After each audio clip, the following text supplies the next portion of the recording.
Bonsoir à tous et bon retour sur la chaîne.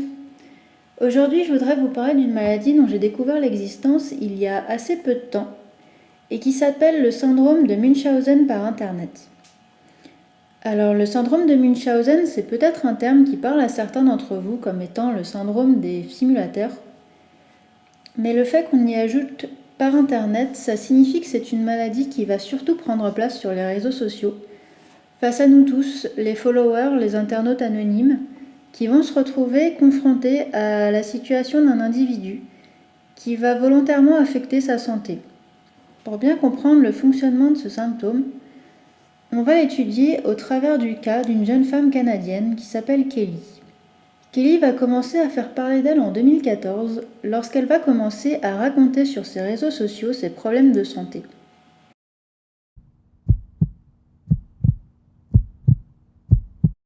Et il faut dire que Kelly est atteinte d'une maladie très mystérieuse à laquelle aucun médecin ne trouve la réponse. Son sang semble disparaître de ses veines sans qu'elle n'ait aucune blessure ni aucune hémorragie quelconque. Chaque fois qu'on lui fait des tests, son taux d'hémoglobine est au plus bas, à tel point qu'elle va nécessiter jusqu'à 3 poches de sang par semaine, sans quoi elle pourrait mourir. Évidemment, quand elle commence à raconter ses problèmes, elle va recevoir beaucoup de vagues de sympathie. Les gens vont s'émouvoir de la situation de cette jeune femme qui souffre sans avoir de réponse à ses maux et vont lui envoyer beaucoup de messages de soutien. Ils vont également soutenir financièrement les différentes associations qu'elle peut présenter sur sa page Instagram. La situation va durer quelques années et Kelly commence à acquérir une petite célébrité. Elle va même apparaître à la télévision dans un journal local canadien pour parler de son cas et aussi soutenir la cause du don de sang pour les personnes comme elle. Most people never need one in their entire lifetime, but one Kelowna woman has had more than 70 blood transfusions in the past 2 years. Doctors don't know what's wrong with her, but as they work to find out, she hopes her story will inspire more people to become blood donors, especially because of a current blood shortage in the valley. Neetu Garcha reports. 25 gallons of blood, so that's a lot, or 95 liters. So that's 3 people, three blood donors to save me every 2 weeks. The Kelowna woman enjoyed a healthy, active lifestyle until a routine blood test revealed some puzzling numbers. Sur les réseaux, elle s'exprime beaucoup. Elle parle de son expérience à l'hôpital, elle parle aussi de son métier de professeur de danse qu'elle a dû abandonner en raison de ses problèmes de santé. Et elle parle aussi beaucoup de la façon dont les médecins et les infirmières la font se sentir spéciale et importante. À partir de juillet 2016, il va y avoir une première escalade. Elle va être admise à l'hôpital après avoir eu une crise de convulsion. Les médecins lui font passer tous les tests standards dans ces cas-là, mais il semble n'y avoir aucune explication médicale au fait qu'elle ait eu ces convulsions. Ça va être aussi la première fois que les médecins vont s'interroger sur le fait qu'elle ait pu simuler le trouble dont elle se dit atteinte.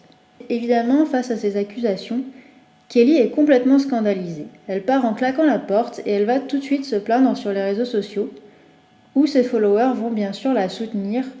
Ils vont l'encourager à aller voir d'autres médecins et l'encouragent à ne pas rester auprès de ces médecins-là qui ne la croient pas. C'est une réaction tout à fait humaine. Quand on est malade et qu'on fait face à un médecin qui peut nous dire qu'on ment ou qu'on se fait semblant ou qu'on exagère, c'est totalement révoltant. Au cours de l'année 2017, elle va commencer toute une série de séjours à l'hôpital en raison d'infections sur sa ligne centrale. Alors une ligne centrale, pour parler simplement, c'est en quelque sorte un tuyau qui va être connecté à l'intérieur de votre corps, principalement sur les veines autour du cœur, pour pouvoir notamment y administrer des médicaments par exemple.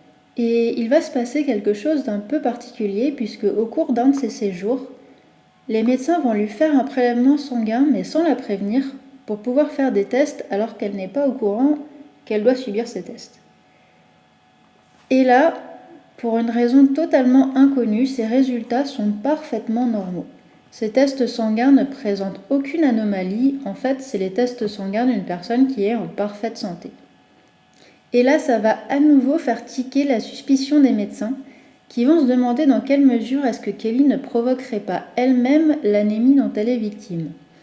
Par exemple, en laissant ouvert sa ligne centrale pour laisser s'écouler le sang, et donc provoquer cette situation d'avoir un taux d'hémoglobine très faible. Du coup, quand elle serait chez elle sans surveillance, elle provoquerait les symptômes, et quand elle est à l'hôpital sous surveillance constante des infirmiers, elle ne le fait pas et elle se rétablit normalement. Et c'est à partir de ce moment-là que Kelly va commencer à vraiment devenir un sujet de discussion sur des forums, notamment sur Kiwi Farm et Lolcows, et qu'elle va vraiment commencer à tracter derrière elle une grosse masse de followers, une grosse communauté qui n'est pas vraiment bienveillante puisque ce sont surtout des gens qui pensent qu'elle simule sa maladie. Début 2018, et peut-être justement en réponse à la rumeur qui augmente sur elle, Kelly va avancer une justification sur ses problèmes de santé. Elle va dire qu'elle a été diagnostiquée avec des tumeurs à l'utérus. Et c'est ça qui provoquerait la perte de sang qu'elle subit. Alors là, cette explication va faire un peu froncer les sourcils à ceux qui s'y connaissent en médecine, puisque des tumeurs à l'utérus, ça peut effectivement provoquer des pertes de sang importantes, mais pas de la façon dont Kelly le vit. Le phénomène d'anémie se provoquerait plutôt par des règles très abondantes, ce dont elle n'a pas l'air de souffrir. En tout cas, un peu plus tard, elle va dire qu'elle a subi une hystérectomie, c'est-à-dire une ablation de l'utérus, et qu'elle n'a plus de problème d'anémie. Alors, est-ce qu'elle a vraiment subi cette opération ou pas? C'est un point qui reste en débat puisqu'on n'a pas d'informations médicales véridiques, ni pour le valider, ni pour l'infirmer.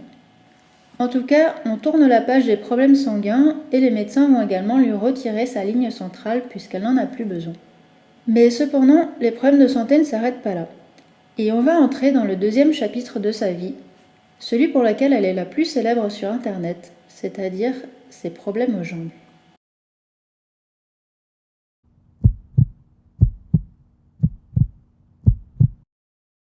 Kelly va commencer ce deuxième chapitre en postant des petites photos de ses jambes qu'on voit enflées, rouges, avec des ampoules, des égratignures. Et elle nous explique qu'elle est complètement étonnée de cette situation, qu'elle ne sait pas d'où ça vient, et que pour elle il s'agit du symptôme d'une nouvelle maladie qui est encore une fois inconnue par les médecins qui ne savent pas la traiter.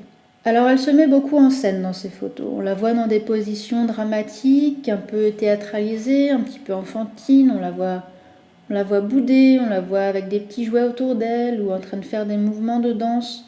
C'est une attitude qui montre qu'elle cherche à se donner un peu en spectacle, à donner sa maladie en spectacle. Elle écrit aussi beaucoup. Elle fait de longs posts dans lesquels elle raconte encore son expérience avec les médecins, où elle dit qu'ils ne veulent pas s'occuper d'elle, qu'ils ne savent pas ce qu'elle a, qu'ils ne veulent pas lui donner les antidouleurs dont elle a besoin parce qu'elle souffre terriblement à cause de ses blessures. Et à chaque semaine qui va passer, on va avoir une graduation dans la brutalité de ses blessures. C'est-à-dire qu'on va passer à de petites égratignures, au bout de quelques temps, des photographies de blessures de plus en plus profondes, de plus en plus rouges, de plus en plus infectées. Des photos qui sont vraiment difficiles à regarder. On va même atteindre une sorte de summum à la fin de l'année 2018, quand elle va nous montrer un gros plan sur ses jambes qui sont tellement meurtries, qui sont tellement abîmées, qu'on voit à travers. Et bien sûr, toute l'année 2018 va encore être entrecoupée de petits séjours à l'hôpital, où les médecins vont tenter de faire ce qu'ils peuvent pour essayer de contenir les blessures qui se propagent et d'essayer de la soigner. Ce qui peut paraître un petit peu décourageant parce que, étant donné la gravité des blessures, on pourrait presque se demander comment quelqu'un pourrait survivre à ça. Et le principal problème que les médecins rencontrent, c'est en fait que Kelly est elle-même l'obstacle à sa propre guérison. Ces blessures sont provoquées par ses grattements. C'est elle qui arrache les plaies, qui creuse dans sa peau, qui défait toutes les cicatrices qui sont en train de se faire. Et rien ne semble l'arrêter. Ni la douleur que ça lui provoque, ni l'aspect de ses jambes qui devient vraiment dramatique. Durant toute l'année 2018, on va vraiment assister à une descente aux enfers de cette femme puisqu'elle va continuer à nous montrer des photos de plus en plus atroces de ses jambes. Elle nous montre des gros plans de ses blessures, entrecoupés de petits montages qui sont encore une fois censés provoquer l'émotion et la pitié.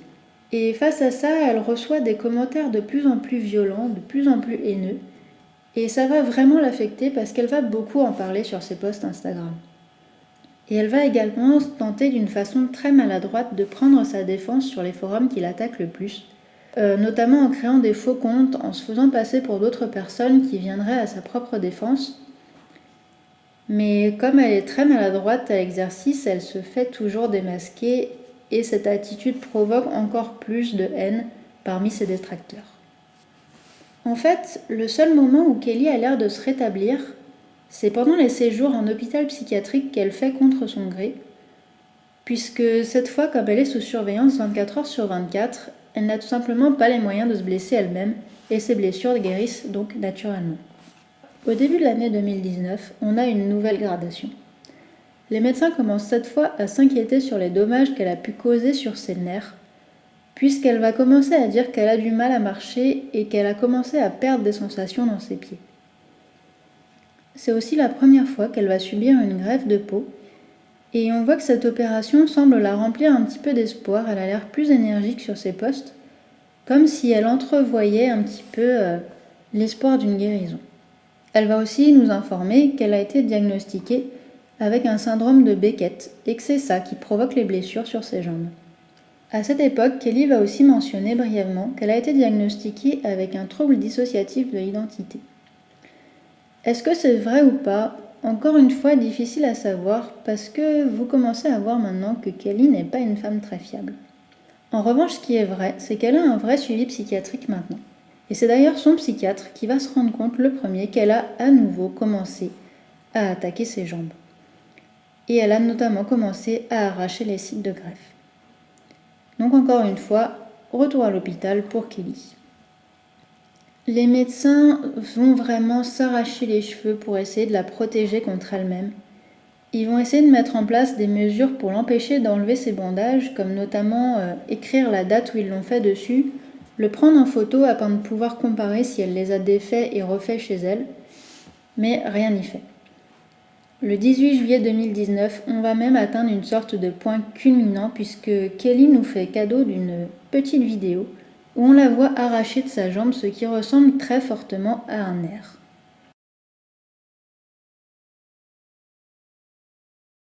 Pendant cette année aussi, la violence dont elle est victime sur Internet va elle aussi augmenter. Et ça va même vraiment virer au harcèlement, puisque certaines personnes vont s'acharner à aller trouver tous les détails de sa vie personnelle, qu'elle n'a pas forcément voulu mettre en avant ces dernières années, pour essayer de reconstituer sa vie et l'exposer aux yeux du plus grand nombre. 2020 arrive et rien ne change. Kelly continue à gratter, à arracher, à tirer sur ses cicatrices, et les médecins ne veulent même plus lui donner d'antidouleurs parce qu'ils ont peur que si elle ne sent plus rien, elle fasse encore plus de dégâts. Les médecins sont sûrs et certains maintenant que les dégâts sont irréversibles. Et encore une fois, on est tous les spectateurs de sa descente aux enfers puisqu'elle va continuer à poster énormément de vidéos et de posts Instagram qui nous montrent la dégradation de ses jambes. Elle nous fait des gros plans sur ses membres infectés, sur les blessures qui sont vraiment insoutenables et même quelques petites vidéos de ses muscles à vif en train de bouger. Au début de l'année 2021, Kelly va poster une photo d'elle en larmes où elle explique que son gros orteil est tout simplement tombé. À ce moment-là, on comprend que ses jambes sont mortes. Elle n'a plus de sensation.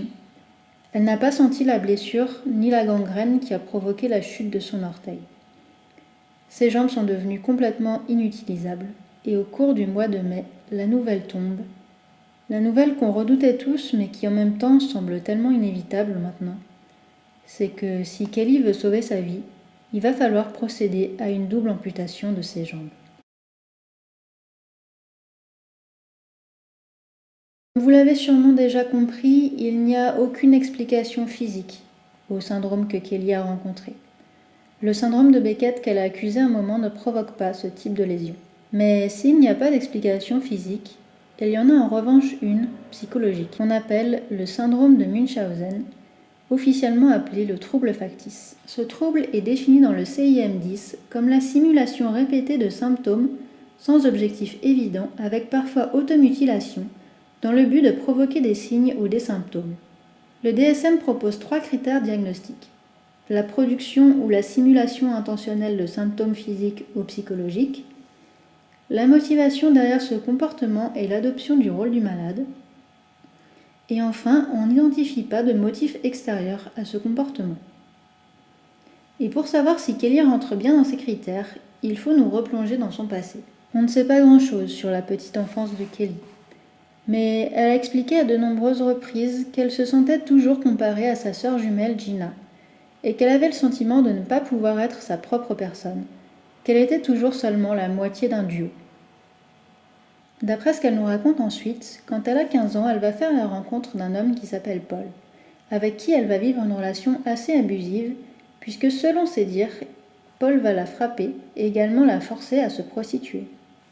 Et pour justifier tout ça, elle va poster des photos d'elle à l'époque où on la voit avec le corps couvert de bleu et de blessures. À l'époque, ces photos ne font pas vraiment parler, mais quand elles vont refaire surface au moment de la célébrité de Kelly, certaines personnes vont déterminer que ces photos ont en fait été montées. C'est-à-dire qu'elle a photoshopé des blessures là où il n'y en avait pas.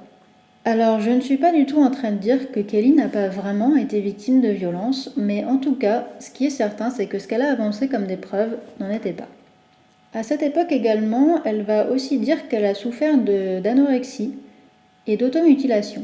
Et ça, en revanche, c'est vrai, puisqu'elle va fournir de vraies photos non montées celles-là. Elle va ensuite avancer tout un tas de diagnostics qu'elle aurait reçus, notamment celui du syndrome de stress post-traumatique. Mais parmi toutes les ordonnances, tous les mots du médecin, tous les justificatifs médicaux qu'elle poste sur Internet, on s'aperçoit vite qu'il y en a beaucoup qui sont faux. Notamment, on voit qu'elle a pu en rédiger elle-même certains, puisque l'entête de l'hôpital ne serait pas le bon, ou il y aurait des fautes sur des termes médicaux qu'un véritable médecin n'aurait jamais fait. Kelly, dès son entrée dans l'âge adulte, est une jeune femme très fragile et qui a une certaine propension pour la mythomanie. Pour en revenir aux critères diagnostiques, on voit bien qu'elle se provoque elle-même des symptômes comme l'anémie ou comme les blessures sur ses jambes et qu'elle va ensuite tenter de faire croire aux médecins que ce sont des signes spontanés. Et ça valide bien le premier critère qu'on a décrit. Ensuite, pour ce qui concerne le rôle du malade, c'est une notion un peu plus compliquée à appréhender. Il s'agit de la volonté d'adopter la position d'une personne malade comme véritable identité, comme cœur de sa personne, vraiment comme tout son monde, ce serait tout son univers qui va tourner autour du fait qu'elle soit une personne malade. Et quand on regarde les posts de Kelly, qu'on lit un peu entre les lignes, on s'aperçoit très vite que c'est une femme qui est extrêmement seule. Elle n'a pas d'amis, elle n'a pas de relations stables, elle n'a pas vraiment d'emploi, elle a des relations très distantes avec les membres de sa famille. En fait, les symptômes dont elle est victime, c'est vraiment la seule chose qui lui permette d'obtenir de l'attention, du soin, de l'affection dont elle manque de toute évidence terriblement, et qu'elle essaie d'obtenir auprès des médecins et du personnel médical puisqu'elle ne peut pas l'avoir dans des relations traditionnelles. Et ça, pour moi, ça valide également le deuxième critère. Tout ce qu'elle veut, c'est être identifiée en tant qu'une jeune femme fragile et malade. En ce qui concerne le troisième critère, Kelly a effectivement ouvert à un moment donné une page de donation en ligne pour une somme assez faible, mais c'est pas ça qui est important pour elle. Kelly n'est pas un escroc.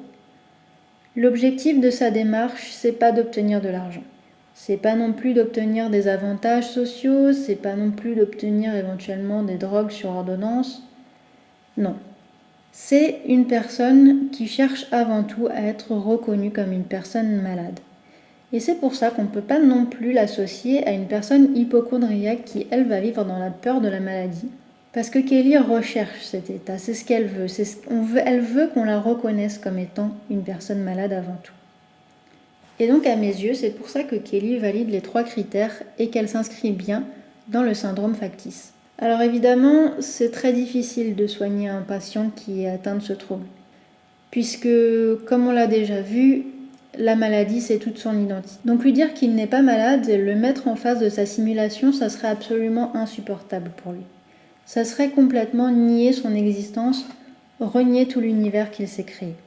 En fait, on peut presque dire qu'un patient Munchausen va aller voir tous les médecins du monde, sauf le seul médecin dont il a vraiment besoin, le psychiatre. Pour en revenir à Kelly, elle a bien subi son opération et elle vit désormais dans une maison qui est davantage adaptée à son handicap. Elle mène une existence qui est beaucoup plus éloignée des réseaux sociaux. Elle reçoit encore quelques messages de haine, notamment de personnes qui s'étonnent de la trouver aussi joyeuse après avoir subi cette double amputation. En ce qui me concerne, je pense que avoir perdu la moitié de son corps a été un véritable électrochoc pour Kelly, qui l'a vraiment poussée à se remettre en question, à se demander ce qu'elle voulait faire de sa vie, et c'est pour ça qu'elle s'est mise en retrait de la vie publique, c'est depuis quelques années. Dans les derniers posts qu'elle a faits, elle semble plus sereine et plus calme. On voit aussi qu'elle s'est rapprochée de sa sœur Gina. Tout ce qu'on peut lui souhaiter désormais, c'est qu'elle puisse trouver l'aide dont elle a besoin, et qu'elle puisse également être entourée par des personnes qui vont lui apporter la validation et l'affection qu'elle réclame, mais la lui donner d'une façon saine, de sorte qu'elle ne se sentira plus obligée de s'automutiler pour aller la chercher auprès des médecins, soit auprès d'une communauté internet qui ne va faire que rire à ses dépens sans lui apporter la moindre aide. Cette vidéo est donc terminée pour aujourd'hui. Bien sûr, en guise de conclusion, je suppose que vous le savez déjà, mais je me dois de le rappeler.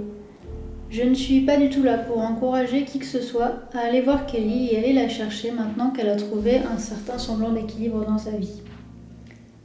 Vous trouverez facilement ses réseaux sociaux si vous les cherchez bien, mais je vous en prie, laissez-la tranquille.